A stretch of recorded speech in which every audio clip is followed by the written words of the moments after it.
Seigneur, que ta grâce, seule ta grâce. Nous voulons instaurer un état de droit. Et dans un état de droit, il y a une justice indépendante. Ce n'est pas à l'individu Félix Tshisekedi de commencer à faire justice.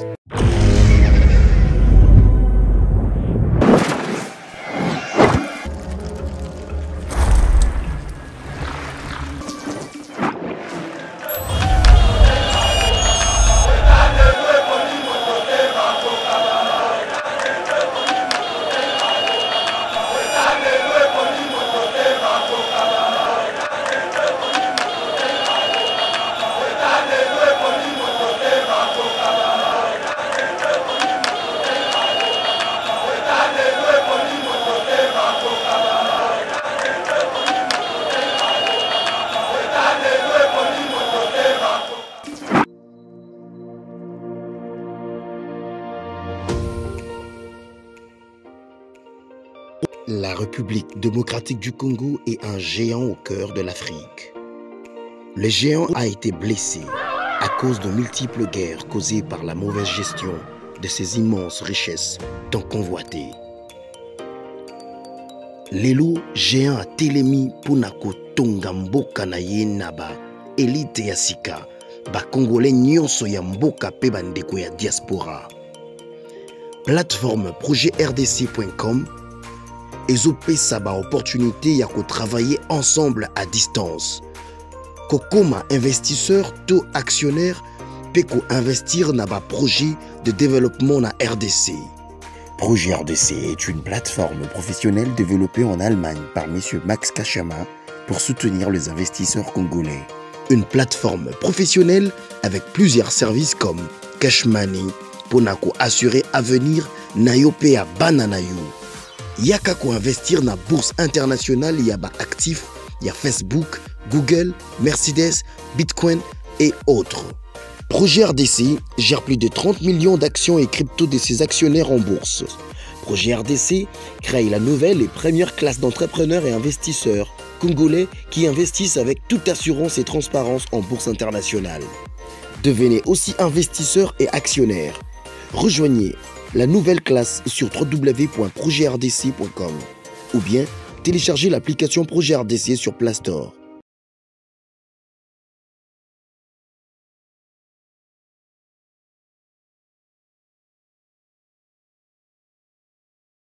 Bonjour mesdames et messieurs, bienvenue dans notre émission Éveil patriotique après Mikolo. Moi et Belé, Tokutani po toye banako pesa bino be formation to servir bino comme d'habitude. Merci. Na batu nyonso oyo ba assista kibiso na processus ou soit première étape ya mariage nangai. Alors merci, na plus de 120 000 abonnés, on va toujours fidèle na Yeba TV, on a toujours éveil patriotique. Alors tu vois lelo matali koya yaba ton ebele ya chencha otobengi bongo Thompson Tom Piodi. Alors ebele zaki déjà matali à partir à lobby plus de 100 000 tonnes. Alors nous allons en parler dans cette émission. Le chef d'État avait promis, il a réalisé. Bongo Ndenge, porte-parole du gouvernement, Aebaki Bongo Nako. Zala très clair lobby à lobby, batroupe ougandaises, basalité na Est. Donc il n'y a pas de forces armées ougandaises à l'Est de la République démocratique du Congo. Et le commandant Aïkosé Maté, Batouné Moutouali ko diabolisé. Nous allons aussi parler de ces rapprochements-là entre la CENCO et l'ECC vers les pouvoirs en place. Tout le monde qui bongo, 4 institutions politiques qui nous coûtent en bongo, na fidolé en bongo. Tout le monde qui bongo a MB CENCO, MB ECC. Tout le monde a kati ya émission Oyo. Point de presse.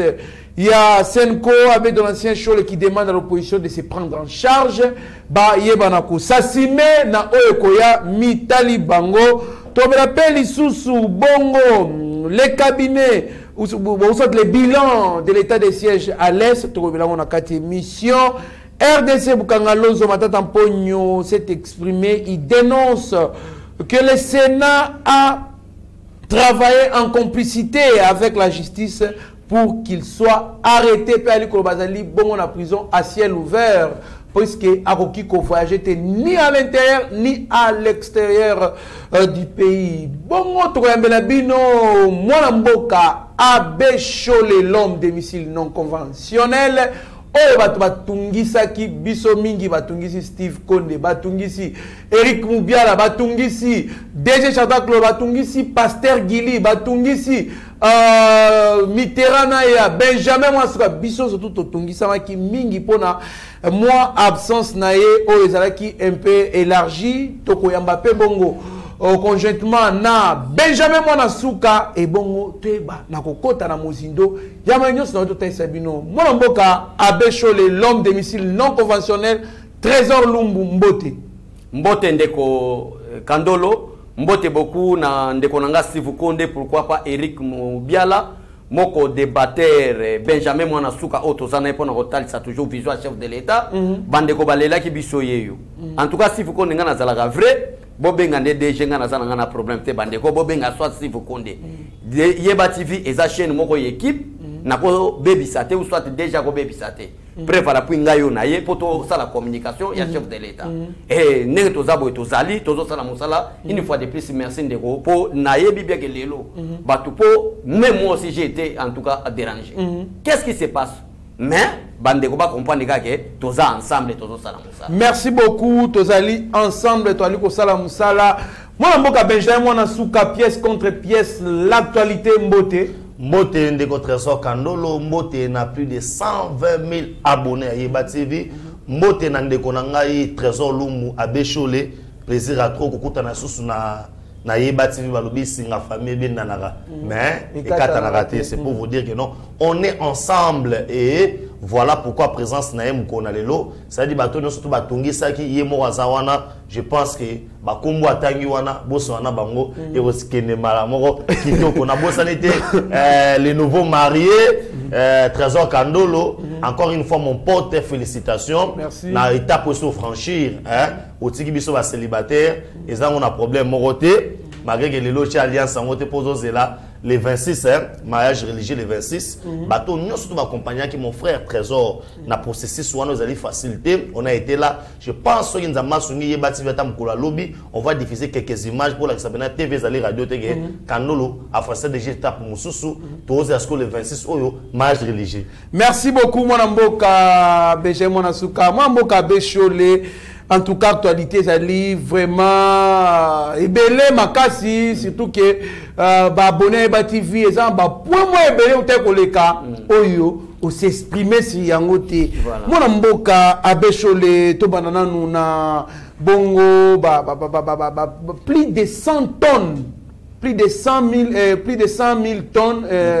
Je ne sais pas, c'est 1000 tonnes, plus de 1000 tonnes. 1130 tonnes. 1130 tonnes. Voilà. Oyo, eye, naba, Chenchard, ba Thompson, pour trouver toujours solution na social, il y a peuple congolais. Mon cousin Bokalakaki, c'est 27 000 tonnes, na mito toa koloba, 1000, il n'y a pas mandé moutué, et très local, 25 000 nandambu. 25 000 tonnes nandambu. Il a dit, il a réalisé. Voilà. Merci vraiment Ndeko Kandolo, merci na équipe Mobimba Balanda Rabiso na kati ya Yeba TV. Ndeko Kandolo na zo biso na lingina tu na nan Peter Tiani azawapi. Pero Luara azawapi par rapport à makambo yo. Ah bon? Peut-être bango bakanisa ki problème na zo tu na bango des questions. Parce que les autres au tamboli pas Baja Mariga Sanda télé 50 excusez-moi. Yeba TV za chaîne munene to kotanga bakomba Baja Maria wate. Au tamboli na ba chaîne mususu balokuta na politique. Ba kosi makambo pas chef de l'état congolais. Son excellence Félix Tshisekedi Tshilombo qui a promis à réaliser kate. Baye ko biso na mutamu comment c'est possible le chef de l'état congolais alobaki ke kolia na mois de septembre uti koleka e kozala facile. Or que chef de l'état congolais atinda ba expert bayeba bisika nini égal asomba kabiloko wana bisika nini ba entreprise o tekela biso ba bien ya première nécessité ba ke ba sali expertise ba mona ke zaina Namibie ba conteneur zo mona ya 1000 il y a 1130 conteneurs ye wana et ça ton ye wana ezali epoka na kolia na kosekise mukende masa na yoka son alobaka albiba papa bobongisa ba toilette parce que kolia wana malanga ja yoka son na kanise na place na bobongisa ba toilette parce que kolia nde konanga kandolo yango na yepsi peuple congolais dès que ozomona mutu qui se croit leader mais pour la makambo kolia azalaka na enu trop neba komisa biso ba congolais à comprendre na vite Fatih maintenant faire comprendre vie na éviter ce qui vidéo na ngope ezali ce que kosenga ndeko na biso si konda ko tia bomo na commerce que peuple congolais bazo sepela peuple congolais tozanga na Félix Tshisekedi kolia na biso ko bonga na biso ezaka président Félix Tshisekedi bolanda ba Peter Chanite bolanda ba Pero Luarate bolanda ba to te preuve la puito ko koma na kandolo église catholique même ba bebisaki ba changer ba nous devons soutenir président Félix Tshisekedi pour kolia za la facile même na quatre église voilà ba comme promis comme réalisé. Merci beaucoup, moi, avant de continuer à intervenir sur Yango, je peux intervenir. Tout la vidéo, bon, tout le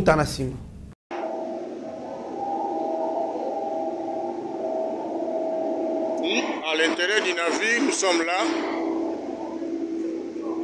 Comme vous voyez, les images parlent déjà de l'arrivée du premier lot de 1145 tonnes de vivres frais en provenance de la Namibie, selon les échos que nous avions réussi. Vous voyez déjà les services sont là pour vérifier la qualité. Les services de quarantaine sont là présents. Ils vérifient les services de l'OCC. Ils vérifient en attendant qu'ils puissent commencer à décharger les produits. C'est comme ça que ça se passe ici à Matadi. Dès qu'un produit arrive, un produit alimentaire, le premier problème, c'est de vérifier la qualité par les services de la quarantaine et de l'OCC. Nous sommes là. Vous allez voir, je vais monter.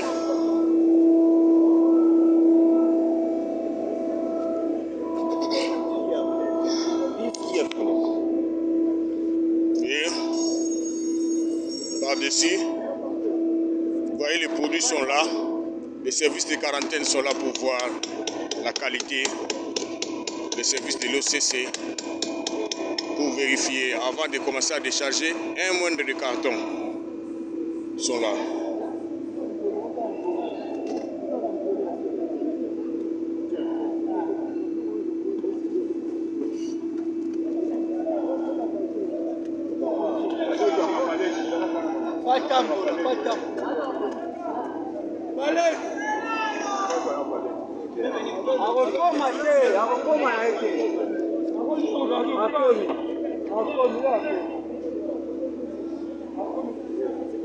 Voilà les majestés fleuves Congo. La richesse que Dieu nous a léguée. Hein. Ça c'est tout à fait naturel.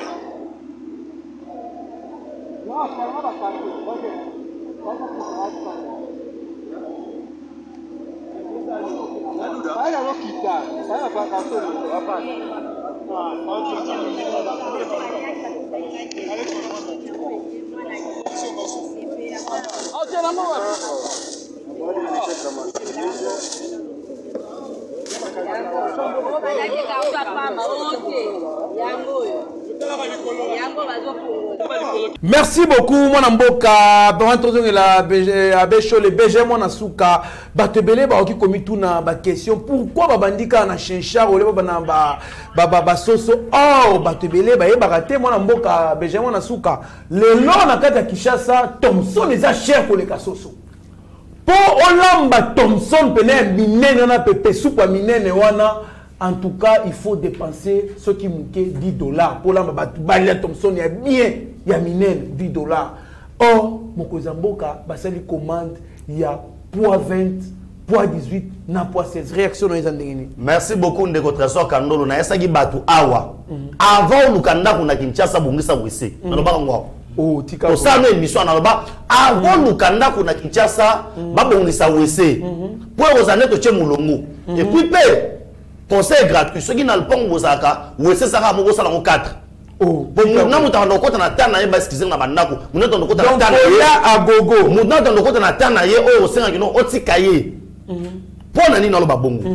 na minute oyo pour comprendre le niveau Kabila est-ce qu'il va congolais tant de fois que sur Damas ça veut dire Damas ba non di maté que ba biloko ne kokoya ba banda ko di maté que tokoki kokende poto démanteler réseau mafieux o ba non sala que non ba tu na Congo banda ko souffrir ba banda ko somba carton na bibe carton na $5 na Namibie bazo ateka biso $135 et pas maman watambola ba benga mama o mubaya mais wana bakanga monopole et chose grave bakamata un certain libanais au mukolo Congo fitir o ya na Congo na 1995 mwana musala makabiloko na mutu mais c'est ce que russe wana bakanga commerce ya Congo bakamata licence ba pesa yango ces histoires au réseau ça malelo ezali une libération il y a toute une nation ezaki enfermée c'est pourquoi tant mwana mboka lobi que non Fachi Beto lobi Bokoli à gogo, les Congolais ne croyaient pas. On y a ceux qui, pour comprendre le quoi, n'a pas la basoso. Tu n'as pas la basoso.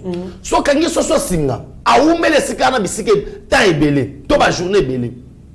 Sauf les singa, au ticket à tambola, on dit maintenant on dit que sauf les singa. So so tika na position wana. Vraiment. Ndebe biso ba Congolais to salaki. Atika na position wana. Pona hier so baraka non, na zaka fermé. De la même manière aussi nous les Congolais. Personne ne pouvait croire que Damas et Okitaboy. Mais wana sana nous bora liboso. Et pour des années, on a ebisio roulage na niveau océan, embouteillage. Comme on soit les autres la République démocratique du Congo. Embouteillage continue l'océan. Ce qui est embouteillage au CRT, l'homme, il faut qu'on comprenne un peu, au moins à partir de Matadi, quand tu es à Mouké, en train de à Mouké, il y a un moment où on a transportement. Ce qui m'a souvent mouné n'est pas biloko et qui tient à Pointe Noire. Et décharger biloko, bâtir on a souvent à Mouké pour y aller à côté de Matadi. Il y a un moment où on a malin besoin qu'il y ait des bonnes émissions, embouteillage continue l'océan. C'est jamais vu. Cela veut dire bonne année Oyo. Tout le monde, 16 business en ce moment. Tout le monde, 25 pistes. Pour le Barochango, raison cano na émission, dès que vous le Barochango, pris à la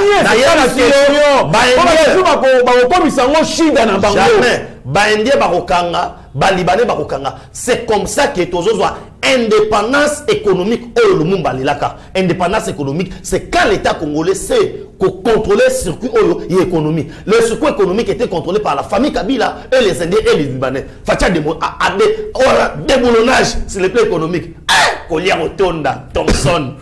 Merci beaucoup, Mboka Benjamin Souka. Mboka Abechole, Balobi, Moutadaye Kofrene, Kolia Bakongolais, Ezali, Bongo, Albert Yuma, Tanwa Kangami, Nde, Damas, et comme Kota et consort, mais quand on négocie pendant qu'il s'est pris d'arrêt alimentaire, si produits surgelés, hier, Moutadaye ko entêté, opérateur économique, mais les lots, Ali Nam. Prison Yamakala. Biloko Ekoti, est-ce que c'est une victoire pour les Congolais? Oui, c'est vraiment c'est vraiment une victoire, une réelle victoire pour le peuple congolais. Yambo tena comme Makambuya Albert Yuma, le destructeur de ce pays, c'est Joseph Kabila. Parce que Makambuya, le Kébéla, tout le monde, Makamba Congo hold up. Voilà, Moutouaya qui t'a on a Kabila, Kabila, Kabila comme moi, Tata Nae Moutouankale. Congolais, Babino, parlementaire, debout, sans été. Moussa Nabino, Fanda, Wana Maye les athées. Mais Mélo Moutouaya, ça veut dire que Papa Trésor Lumba Bécholé. Merci Moussa Nabino, vous avez ça, le RVC. Congo hold up, après ce rapport, après c'est pas vrai, bande Koya Kabila. Ba Gloria Antero, c'est le mani Moutouankale. Comment ya papa ya Kabila Diakwa? Lelo bakoma ba multimilliardaire. Ayako lakisabiso tata mwasine na Kongo ya Jeannette, mutazala ki couturière. Et pas ya bakongo. Mais non komisa yo. Otika bo. Awa terme na biso lingala ne babenga ka tailleur. Au service national ya osala ya couture. Ya couture pas ba Tanzanie. Pas na Tanzanie. Ayako multimilliardaire. Oh, ayako présenter biso tata mwasine na ye. Tata moi si na yepe ayena mwana nena komba Zoé Kabila. Ah, mais kabwe. Ndeko nazoko topona. Na kokosa po na baba leki na yete. Leki na yete. Leki ya Kabila ezali Gloria Nteu. Oyo Kongo ordo pasal musala. Ndeko Kabila muswa ko mobali o ba benga Selemani Moutouankale. Yo la di rapport Kongo ordo pote. Batu batali kaka somo Kabila yibi. Mais batali te ba kombo ya bato yibi na bango. Famille na bango te. Ne banque wana ezako contrôler misolo batu nyonso bako yiba na Congo. Ba créer ngo banque siège nango na en Afrique na France. BGF Bank, siège nango en Afrique. La plus grande banque en Afrique centrale. Ne BGF Bank wana. Akenda ko tande konai. Mais nous sommes pas Albert Yuma. Nous sommes pas dans ce peuple congolais. Tala batoyo. o mona ki ba Martin Fayulu o mona ki ba Adolphe Muzitu bato wana nyonso basangani mbongo o Kabila futaka bango eza mbongo au peuple congolais Kabila za ko yiba peuple congolais nde tosala nini po to nuire congolais nde ko Kandolo vous êtes un chrétien to yebi malamu que la main qui donne c'est celle qui domine quand quelqu'un vous donne quelque chose c'est celui-là qui va vous dominer parce que même la pratique so salabo ya zo pesa yo zo tandalo bon ne Kabila comprena ki banje wana a dépouiller peuple congolais na nyonso ba ke ko créer ba égal ba comme si Albert Yuma lokola président ya ba président FEC fédération des entreprises congolais donc yende mutazo contrôler nyonso na ça pour nini pour la conduire congolais lelo Albert Yuma azana makala peuple congolais ko douter Albert Yuma le tout puissant Albert Yuma Mouton peuple congolais, qui Chadar à Loba, c'est lui qui va toucher à Albert Yuma. Nous allons paralyser les institutions. Tout à fait. Chadar à Loba. Mais tout le Chadar il est là. Où est Chadar? Albert Yuma dans la prison. C'est là où paralysé. Fati, peuple congolais, Makamo nous sommes pour la président Félix Tshisekedi. Bon, il y a Katana Yeba TV. Bon, tout le monde est conseillé, vous connaissez des Kokandolo. Tout le monde a besoin de faire des choses, les choses en dégaine. Que bon, le baga Makambozo maîtrisité, soutenons Fati, c'est notre frère. Merci beaucoup, mon amboka. J'ai mon asuka poto clôturé na likambo ya ba denrées alimentaires ba chincharo yé. Mon amboka. Est-ce que Bakote Kango n'a pris à bien pour le peuple congolais nyonso a bénéficié na biloko oyeye et qu'on commenter que nos batouba tchaka moulongo pour la kozongo pasi comment est-ce qu'on va procéder selon yo aux alliés économistes au tangi pe ba biloko en économie baroki ko procéder le lenge nini pour mutu nyonso za la servi ba pesa ngo ba opérateur économique congolais batia bango prix au bakote quand on va s'en une question bien il faut abecho le paix à répondre.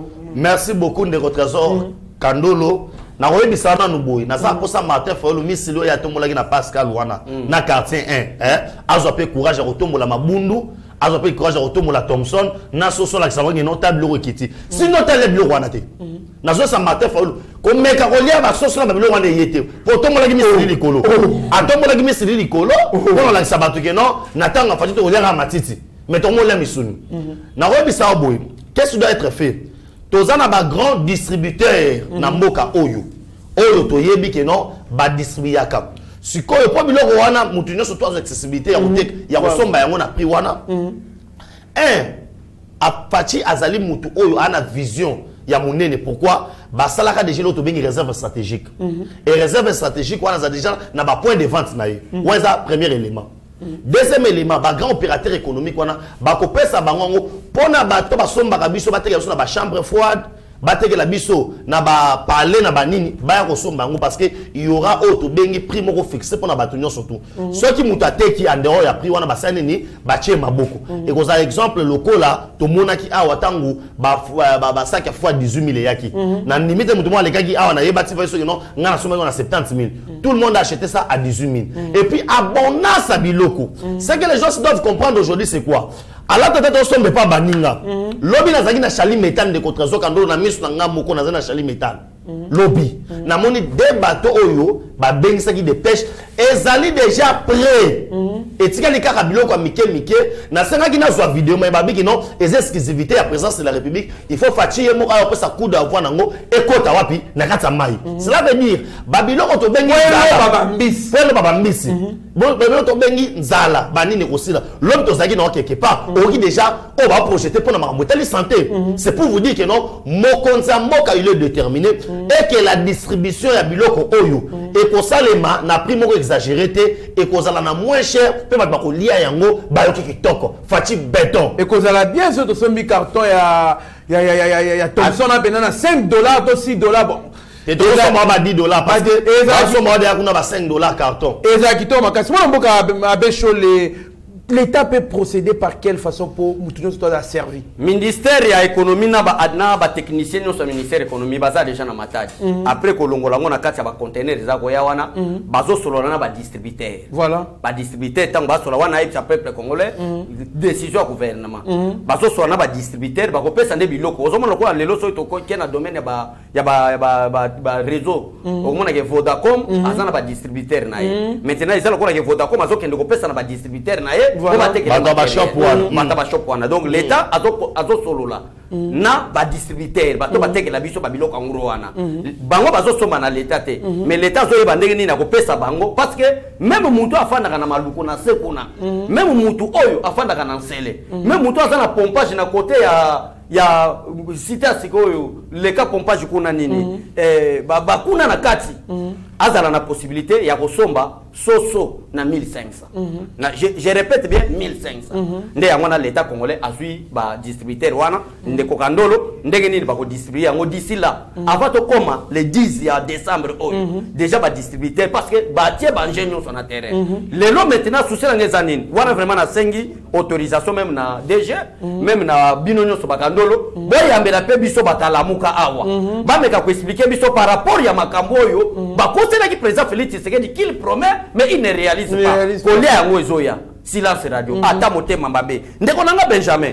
oyo utiko lobelo mo boyeke matin fa zo tomola misili wana zo misili wana ça prouve la haine ya Martin Fayulu envers les chefs de l'État parce que na Congo mobimba batu bajaka misilité ndeko kandolo okendaki na Lubumbashi batu baleka misili na Lubumbashi misili eza repa batabandu ndo yeba nucléaire tango zo la kisa misili ezo prouver que et comme chef de l'État on so bande misili ebele au détriment ya ba province mosu ça c'est la haine ya Martin Fayulu voilà donc biso to na problème te to ya poto pour répondre batu vérité merci beaucoup pona muto abenga lobi pona yebisanga que non to na posa ya ba toni ya banani et to bateau de pêche Ndekonanga ne confond pas quand il faut trouver la solution urgemment et quand il faut investir pour des projets à long terme. Ne confondez pas les choses. Benjamin Toloba, bateau de pêche ezali. Tu as mis 4 bateaux de pêche il y a. Il y en a le bimazali kosala mi balé au basali à na Congo. Tout ça c'est pour l'intérêt du peuple congolais. Ou les projets à long terme. C'est-à-dire que peut-être na mi-année prochaine, ou soit peut-être na deuxième trimestre, il y a l'année prochaine. Mais na minute, on doit Damas et Kita. On doit importer. Donc, botika kape ko koma na ba Facebook bi koma pendant que ba notion wa longa et ali na ngombe. Ndekonanga, Congolais de père et de mère, ndekonanga si vous konde ako boya président Félix Tshisekedi. Muto azo boya président Félix Tshisekedi tala ba nationalité na bango. Est-ce que yo yebi makamo Moïse Katumbi uti ko sala libanda mbo? Akenda ko kata ba lien yo so président Félix Tshisekedi asali, o Kagame na Joseph Kabila osala pona détriment peuple congolais. Tango komi kuna, est-ce que on a dit déclaration Moïse Katumbi alobi en anglais? Bande konanga bakatange bino. Anglais yo tanga lo kwa. Andazo école maternelle. Bon misanga na terme Kandolo, nous devons dire la vérité. En tout cas Moïse Katumbi a incompétent pour diriger Congo. Anglais britannique, il y a PTO, il y a Moïse Katumbi la Moïse Katumbi tika ba avancer ça la pêche ko. Moïse Katumbi ake kuna ndeko nanga ake oyebisa ba juif. Tango bestoso bisa bande konanga États-Unis.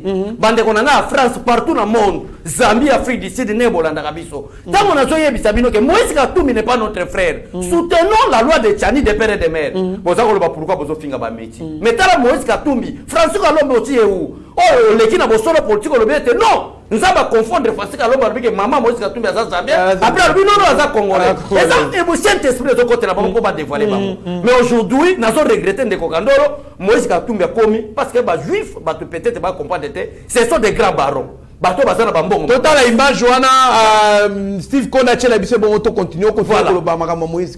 Merci beaucoup Ndeko. All over the world, he wanted me to be arrested with not doing anything. I went back when the regime changed in 2019. I think if you go on YouTube, you can see how many millions of people came to welcome me because of my job which I did at that time. And now that we are getting closer again to another election, they again attempt to block my run, but this time using my father Jewish as an excuse A proof for that, I can't be 100% loyal. Moi, Voilà, merci si vous connaissez. Place dans le baquet. Si vous connaissez l'équipe, tout le monde est réalisateur. Donc si vous connaissez, félicitations, Julio Rosalate. C'est ça mes propos à moi qu'on peut s'en aller. Il y a bâti Koufi. Voilà technicien. Toujours nous comme vidéo si vous connaissez Bimi. Est-ce que le peuple congolais a besoin d'un partout dans le monde? Est-ce que vous avez besoin de Moïse Katumbi à lobby? En anglais, en tout cas Moïse, ne comprendez s'il vous plaît, Moïse a maïlété. Moïse a vraiment un terme. Moïse a dirigé à ta province à la Tangate. Moïse a textuellement quoi Kabila. Kabila, Azol Baké.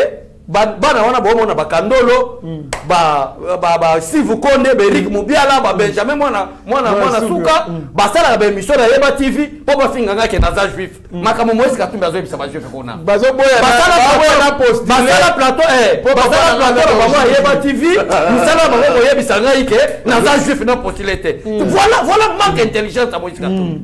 Comment Babylone na bête à Moïse Katumbi ba missile Moïse en tout cas ndeko za bo esili pona yo oza juif ndeko na prouver peuple congolais que akekuna ndeko nanga naza ko expliquer ndeko Steve Konde que ba juif ndeko nanga Trésor Kandolo baza parmi des grands ba multimilliardaires na monde bato batongi États-Unis batongi France et voyage à président Félix Tshisekedi na Israël et ça répond na ko ba baroana baya Moïse Katumbi comprendre que c'est un escroc un bandit politique. A qui détruit? A détruit. Or que dans le monde politique, il y a un que Moïse a maïlété. Nous avons prouvé pourquoi Moïse a maïlété.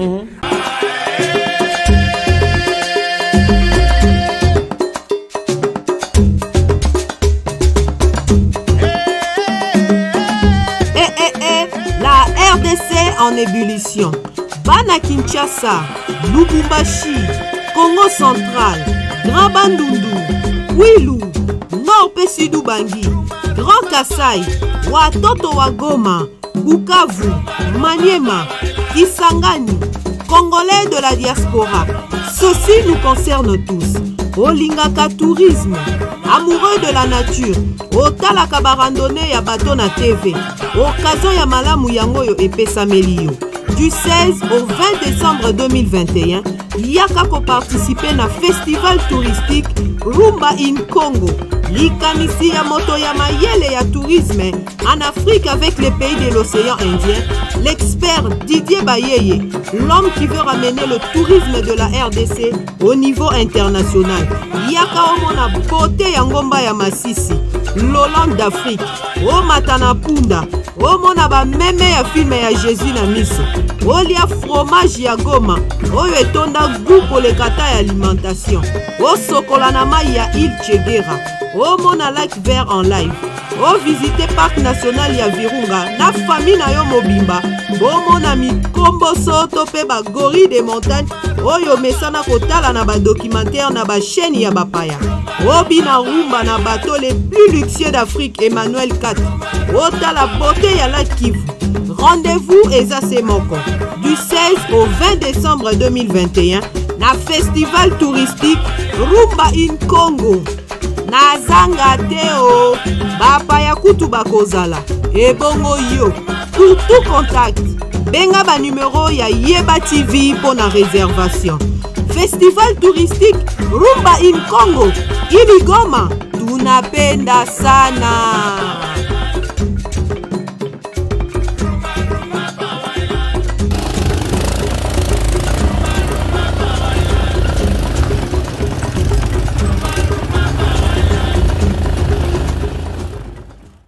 À quelle intention qu'on détruit? À comme kuna ba juif et pas ba yebseke biso toke ko sel sana Congo te mais toke to travailler en partenariat privilégié. Les Congolais gagnent, les juifs aussi gagnent. Ba yebo sunga biso te malamo ba katie maloba nde ngo so mona Moïse Katumbi yawa albike na ko longwa ino sacré no longwa la benga nyoka to olo sacré olo de kino kuna ba supporter ba supporter pe ba gagne ba ya zo ba wana ba supporter ba yo Katumbi juif talaba makamba Katumbi bazo sa. Merci beaucoup. Moi, Mboka Benjamin, moi, Souka, ezali pasi mingi, ezali pasi. Vous comprendre, biso, ezali pasi mingi. Tango mutu yemoko nanu ali ko reconnaître que azali juif. Papa, bango azali d'origine juive. Ce qui azali na lié na ba juif te. Ake ko sangana ko kutana réunion ya ba juif ndenge nini. siko alingi pe akonza mboko ndenge nini ye mto ali na communauté juive bandeko kwa congolais bandeko nanga biloko nete ya binoko et puis le trésor kando le faut baxelo moko que toyebisi clairement longwa na union sacrée et le mwana mboka shola oti koloba awa akeya kutaninde que pesi retour akokite na zongi le basena muyambo waloba ke zakaka na union non to boy na biso obi ya moko pe tozata to abana miki omona pena Damas pas mine beli okumo benga kambano na makasi bima kende ezai pa na biso on s'en parle omoni batu mususu mo poto sala ngo d'une manière pacifique avant mo so na katanga to yeme na zonga na mboka na bino il est parti par la Zambie avec quel passeport? Il est parti par la Zambie. On a vu même l'ambassadeur écrire que va payer ça y est, auto bengi visa. Est-ce que ça pour notre yeblobayango, on doit avoir honte? Katumbi a menacé. Katumbi est venu ici, Naboul qui a déstabilisé l'institution, qui ne sait pas ça. Katumbi, pourquoi ce sont en manque na Congo? Pourquoi? Parce qu'il est cité dans le rapport, il y a Iranium, Oto Bima, Lelo, Oyo. Rapport, il y a Iranium, Bimi, na Jeune Afrique, Lelo. C'est pourquoi il a payé hier. Bouyambo pour que azo passeport congolais ayamba na Congo pour yebike non ceux qui ont libanda ba ochema boko on doit comprendre la politique et aujourd'hui quand on disait que non Moïse Katumbi c'est pas un congolais ba bana ko chatembe ngasko na zotu nae alobi papa na yaza d'origine juif maman na esko zanani ayi c'est maman na yaza nani maman na esko zambienne so yebisanga de quel droit ata bougumestre parce que que construire mboka nanga epekisi mutu apona ki bougumestre pa Moïse Katumbi zo mettre ki bougumestre te chef de quartier zo mettre chef de quartier te et sengeli soka eto bengana ye journal Le Point Moïse Katumbi, la corruption et l'exploitation illicite de l'uranium. Les palmarès 2021 1400 établissements au banc d'essai pour 80 spécialités. Grossesse à risque ou normal les meilleures maternités. Bon, eux ça va pour nous chaki moi namboka abechole moi nezali ba congolais. Merci ndeko Kandolo tika na nazo Moïse Katumbi a bien. Na dossier les points ezali biso te soki biso bokoloba ke bana wana musana bango ngo wana. Biso musala na biso c'est éveil patriotique. So bakange ba loba acharnement bazo éliminer un candidat potentiel. Un juif ne peut pas être candidat potentiel. Moïse Katumbi yemo quoi se dévoiler que qu'il n'est pas congolais, il est juif. Oyo ki nenga taime ba komo na bino nyonso bino bosaka ba Kandolo en anglais. Bato bazolanda biso bazolanda. Bazolanda ndeko nanga anglais ya bassesse, anglais ya buzoba, anglais ya immaturité, anglais ya mutu atanga école maternelle te, anglais ya mutu asala poisson ya makayabu comme mutu asala commerçant wana anglais ya mukolo abo otanga te. Asa mukolo akana kolanda pembe wana te. Mais c'est na tozwa yi. Katumbi na Kabila ce sont les deux personnes namboka obako se séparer. Bato bakanisa ki ba même moral, basa même moral. Bato bakanisa ki Katumbi na Kabila bako se séparer ndeko Kandolo eza lokuta. Wana nazolo belo vérité. Iranium moni batangi na journal Les Points. Iranium moni sala ki conflit entre la Chine et les États-Unis d'Amérique. Le conflit moko eza makasi entre les trois grands pays. La France, les États-Unis d'Amérique et la Chine. Le lo soko tali représentant les États-Unis na Grand Lac. Bah, il faut comprendre que ndenge basundola Congo, mutu nyonso kota, elinga ke créer guerre mondiale. Les représentants ya États-Unis d'Amérique na Grand Lac. Auto ko sala ba déclaration. Donc ba Moïse Katumbi na ba Kabila o ba memela biso étranger na mboka oyo. Ndeko Kandolo mission na bango ezali ba récupérer ba bien na biso. Ba écarter Congo na kati ba prise ba décision internationaux. Na kati ba organisme internationaux. Congo ezali écarter na place ba kotia Congo, Congolais ba tie Rwandais. Ezaki copie ya Moïse Katumbi na Joseph Kabila. Lelo avec la bénédiction du Tout-Puissant, avec la protection de Dieu Tout-Puissant. Abimisi biso Félix secrétaire ndenge ba copie zo reverser. Et reverser. Katumbi a pillé ce pays après, donc il y a trois personnalités, les grands volets nationaux. Namboka Oyo, le numéro 1 c'est Joseph Kabila, chef de l'État. Le numéro 2 c'est Moïse Katumbi. Le numéro 3 vous connaissez, Matata Bonyo. Balbert Yumana Basaï Moua Bana Moua Bama Tchombe Basotinda Bamba Salana Bamo. C'est elle, maintenant dans le lobby, maintenant le la Katumbi est cité dans le dossier iranien. Basa Kende Ote Kangwapi. Corée du Nord, Chine, partout. Iran, pays Oyo. Bazali ba pays moko voyou état voyou beta voyou oyo baza capable de constater iranium utiliser arme nucléaire. Voilà. Ouais, ça, il y a une interdiction, il y a qu'à conseil à sécurité. Mais bon, il y a un bêta, mon voyou sauvage. Donc, Moïse Katumbi et bébé Liu. Merci beaucoup, Mwana Mboka, Benjamin Souka Tokotana.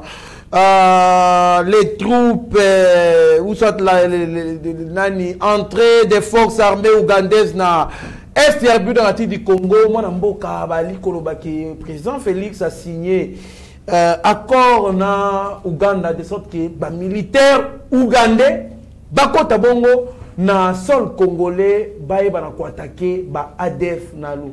Merci beaucoup. Attaque conjointe quoi. Merci beaucoup de votre trésor. Namoni au saisir na sukolobi attaque conjointe. Attaque conjointe ne signifie pas que non l'Ouganda va venir pour na Ubunda pour na biso. Et pour aujourd'hui, qu'est-ce que les gens doivent savoir? Les ADF basés sur auto bengi groupe auto bengi rebelle ba koma auto bengi ba terroriste et na kata terrorisme. Tout le monde qui bat les nations se rassemblent. Tout le monde qui a Sud Sahel, tout le monde Nigeria, Soudan, Bassangani pour nous. Et puis ce qui va se passer au Congo, c'est quoi? Les gens veulent critiquer les chefs de l'État. Le président rwandais va faire un honneur. A passé passage à troupes. Ça veut dire qu'il fallait faire ça à Liboso. Kagame on l'a dit dans Sima. C'est n'importe quoi. Aujourd'hui, qu'est-ce que les gens doivent savoir? Quand on dit que non, il y a des opérations conjointes, ça veut dire quoi? Otobengi Ouganda, a avancé vers la frontière, République démocratique du Congo, armée Nabiso FARDC, pour avancer vers la frontière. Donc, on va attaquer le territoire, pour les ADF. Et surtout, pourquoi on a dit seulement Otobengi Ouganda? Pourquoi? Parce que ces gens-là, Baouti na armée résistance du Seigneur. Bazala qui batou bazaki hostile na pouvoir yanani ya Yoweri Kaguta Museveni. Maintenant, ils se sont métamorphosés na ba Otobengi djihad islamique. Au moins groupe était islamique. Tant ba yeko sangana na nini na voilà, tant ba na Congo na groupe Otobengi na ba Seleka. A défaut de nos systèmes Kabila. Parce que seulement Benedé nous t'a financer bango. Ba Congo fiti wana boka ba Congo fiti. Ba on de basa responsable ba a défaut yo na Joseph Kabila. Ba on de ba ina bango na Congo. On se comprend. Ba se métamorphoser comme guerre est suscité que non guerre ote basana zamba basana boui et comme guerre moko boui ya que non baso ko boma bato azo ko sala boui net ozu ba décision parmi ba grande décision au monaki route Kassinzi o ezaki couloir de la mort. Tondimi Ouganda sali parti na ye biso to sali parti na biso to kutana na frontière. De la même manière ba expert militaire il y a deux pays, la République démocratique du Congo na Ouganda, on partage déjà des informations sur le plan sécuritaire. On partage déjà. Ba soda na biso, ba officier na biso, ba kenda ka Ouganda. De la même manière ba officier na ba ya ka koto. C'est pourquoi ces gens-là. Si on évite ba so ba ka français té. Oh non, Ouganda zo ko bundela biso. Non, Ouganda ko sala opération na ngambu na ye. La preuve année awa na yo biso awa. Ba red aérien bandi déjà. Ouganda déjà bandi ko frapper na ngambu na ye. Biso pe to frapper na ngambu na biso. Ko luka ko diaboliser mo konza mboka boko zo na mabete parce que il est un Congolais de père et de mère. Merci beaucoup. En tout cas, il faut voir qu'il y a des terroristes basali difficile à identifier. C'est parmi les premières caractéristiques il y a terroristes. Ils sont difficiles à identifier parce que tout le monde va alors, vous connaissez bien l'histoire de Boko Haram na Niger avec Aboubakar Shekawa Otoboma. Kalamingite a Otokufa côté Niger enleva 200 lycéens. Vous vous rappelez très bien le Boko Haram avec Aboubakar Shekaou. Alors, Boyebake Batouana va combattre Bango avec une armée Yamboka Mokote. Il faut l'union, il faut ce qu'on appelle la sécurité collective. Bosangani pour combattre Bango. Je pense qu'il y a problème de communication. Donc, attaque conjointe, ça dit Bango va attaquer le terrain à côté de Bango, puis ça peut attaquer côté de Bango. Mais moi, ce que moi je déplore, je pense que Bilo Missoussou, pour Nanga, ça m'engage que moi, il faut, et ça les makana coucou, va signaler tout.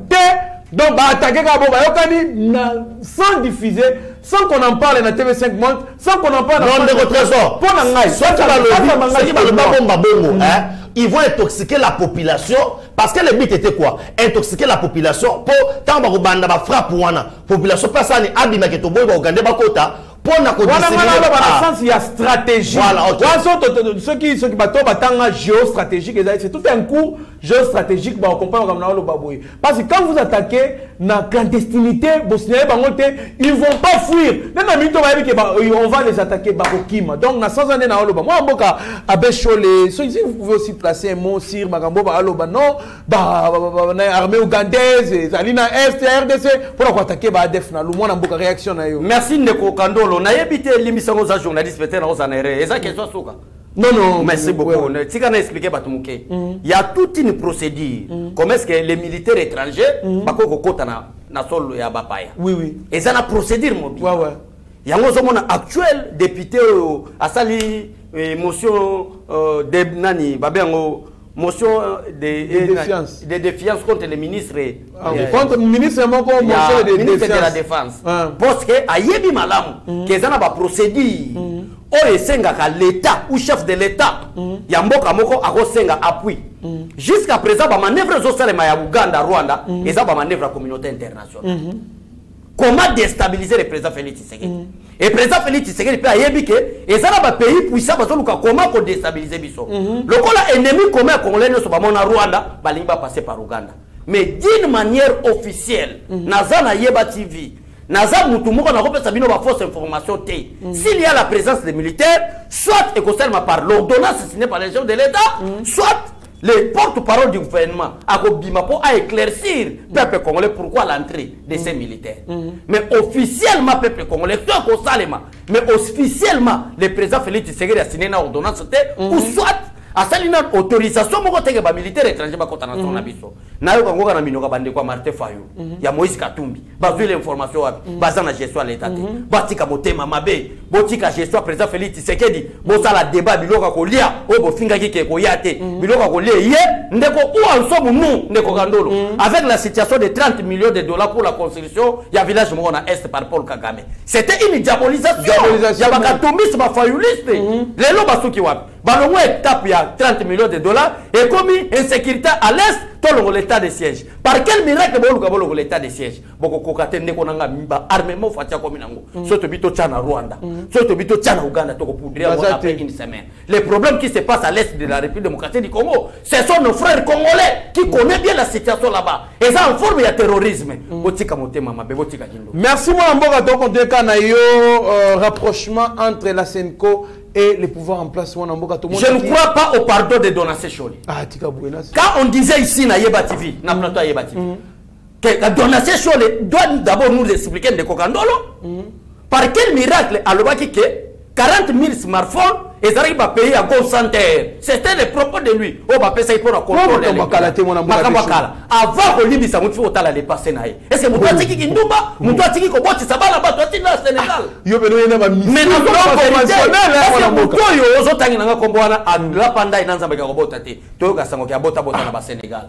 maintenant, il vient.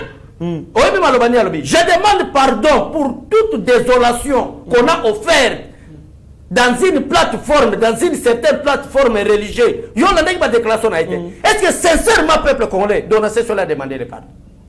Est-ce que sincèrement? Après rencontrer, il y a un évêque avec les chefs de l'État. Nassé a une déclaration comme si tout le monde avait un dialogue. Est-ce que pardon,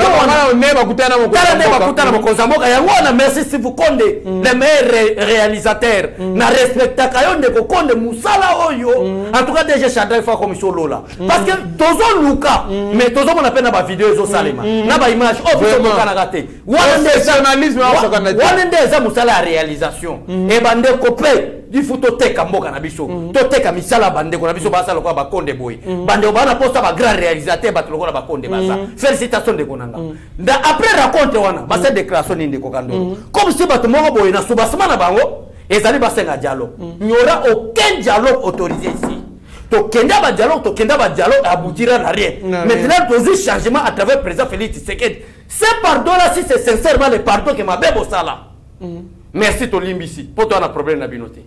Mais ce que ça philosophie, vous voyez qu'on a la classe, comment distraire le peuple. Merci beaucoup. Moi, Benjamin Souka, Toyoki, Donassé Choli Koloba, était opposition, va se prendre en charge, va s'assumer. pour ma matali élection et tani D'abord, en tant que serviteur de Dieu, il y a que l'opposition s'assumer. Lui doit prier. Son rôle n'est pas pousser l'opposition s'assumer. L'opposition s'assumer à Nini. Qu'est-ce que l'opposition doit faire pour que ça s'assumer? Lui, en tant que serviteur de Dieu, lui, en tant que serviteur de Dieu, doit prier pour le pays et donner l'orientation. Que l'opposition, ça c'est l'escroquerie et le banditisme politique. Vous devez cesser. Ça, c'est en tant que serviteur de Dieu. Ah! Ouais, ouais.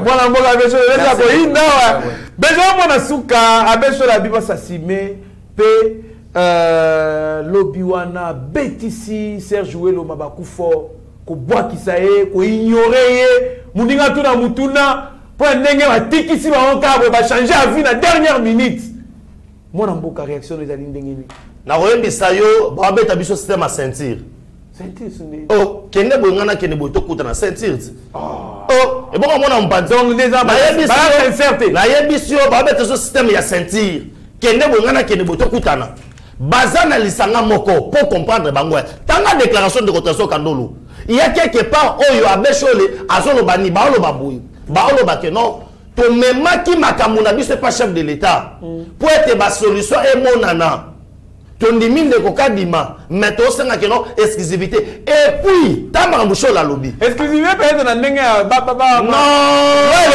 non ces gens-là savent que non. Le rapprochement, il y a avec il y a Fatih Beton, c'est pour que Bassenga ait dialogue.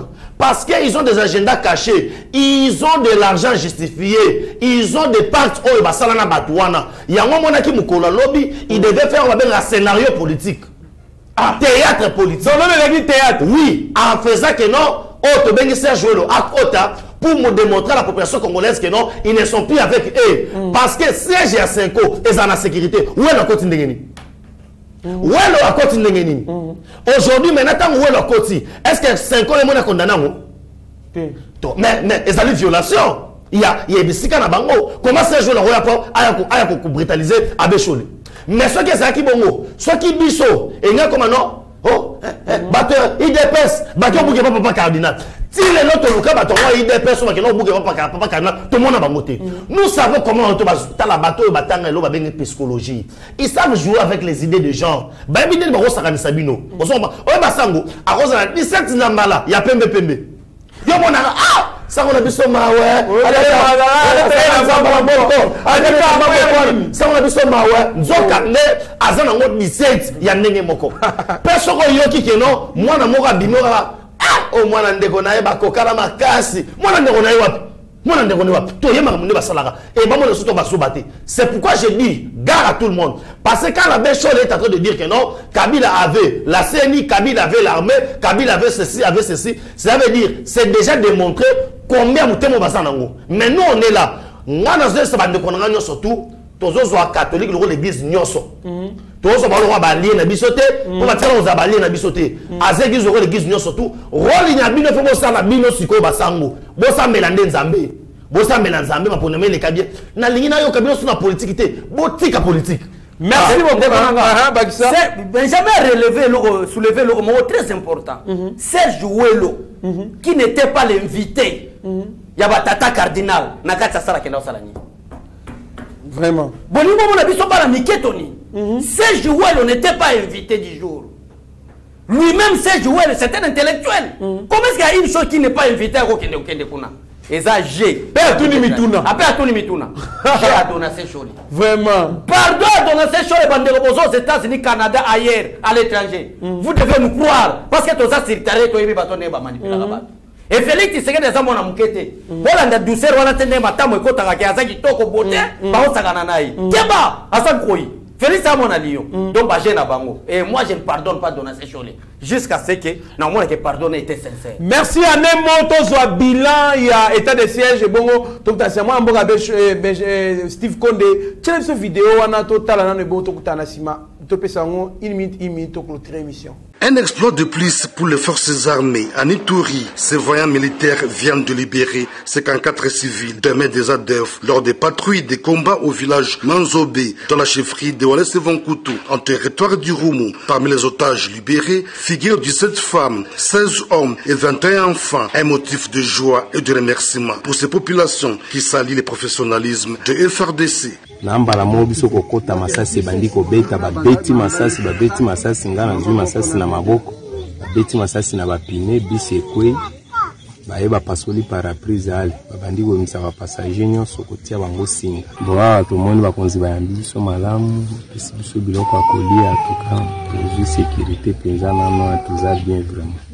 Occasion pour le lieutenant Gilles Ngongo, porte-parole des opérations militaires à Ituri, d'appeler la population à continuer de faire confiance à son armée qui travaille d'arrache-pied pour sa protection. Nous encourageons les éléments des forces armées de fouiller pas à pas cette forêt pour récupérer d'autres compatriotes qui peuvent être encore dans le filet de la mort de ces bandits, mais aussi de tout faire pour neutraliser ces hors-la-loi. Nous demandons encore une fois à la population, au nom du gouverneur militaire et commandant des opérations, de continuer à collaborer avec les forces armées, de fournir les informations fiables pour détruire cet ennemi qui endeuille la population. Depuis plus de 3 semaines, une accalmie s'observe dans cette région de la chefferie de Wallace Vonkutu et celle de Komanda, traversée par la RN4, fruit des opérations menées par les éléments de l'armée régulière, sous le commandement du général Mugisa Moulek Joseph, exécutant sans faille les instructions du commandant des opérations militaires en Ituri, le lieutenant général Luboyan Kashoma Johnny.